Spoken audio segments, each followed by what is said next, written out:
दर्शकवृन्द 24 घण्टाभित्रमा दाजुको सारा सम्पत्ति फिर्ता गर्छु भनेर घरदेखि निस्केर हिँडेको भूपेन्द्र अहिले मर्नु र बाँच्नुको अवस्थामा अस्पतालमा ढलिरहेका छन्। किनकि आफ्नो प्रेमिका अर्थात् जेरीको बाउले 2 गुण्डा लगाएर रामदुलाई हानेपछि उनलाई बेहोस बनाएर खोल्सामा फालेका थिए। त्यही अवस्थामा भुन्टी, टोकले र पूर्णिमा आइरहेको बेलामा उनीहरूले सेतो कपडाले बेरेको मान्छे देख्छन्। तर त्यो मान्छे मरेको हो कि बाँचेको हो भन्दै उनीहरू त्यो मान्छे हुने ठाउँतिर अगाडि बढ्छन् र त्यहाँ पुगेपछि भुन्टीले थाहा पाउँछन् कि यो त आफ्नो श्रीमान अर्थात् भूपेन्द्र हो भनेर। त्यसपछि भुन्टी रुँदै चिच्याउँदै भूपेन्द्रलाई अस्पतालमा पुर्याउँछिन्।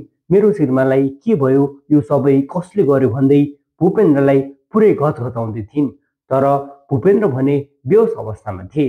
भुन्टीलाई यस्तो अवस्थामा देखेर टोकले भने एकछिन हेरेको हेरे भयो। हे भगवान, किन सधैँ मेरो बहिनीलाई यति धेरै दुःख कष्ट दिन्छौ भन्दै उनी भगवानप्रति रिस देखाउँदै थिए। त्यति नै बेला भुन्टीले टोकलेलाई हात जोड्दै आफ्नो श्रीमानलाई सहयोग अर्थात् हेल्प गरिदिनु प्लिज भन्दै दाईलाई गुहार माग्दै हुन्छन्। तर टोकले भने छोड्देऊ बहिनी यसलाई, यो मान्छेले तिमीलाई धेरै नै दुःख दिएको छ।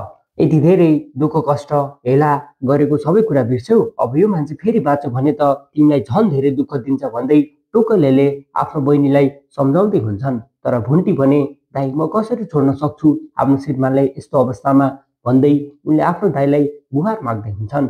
अन्तत टोकलेले भुन्टीको अवस्था अर्थात् भुन्टीले भूपेन्द्रप्रति गर्ने माया देखेर भुन्टीलाई सहयोग गर्न राजी हुन्छन् र भूपेन्द्रलाई अस्पतालमा भर्ना समेत गरिदिन्छन्।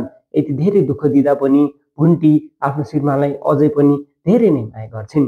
बिचरी भुन्टी आफ्नो श्रीमानलाई यस्तो अवस्थामा देखेर उनको मन छिया छिया भएको महसुस गर्दै कुनामा गएर चिच्याउँदै रुन्छिन्।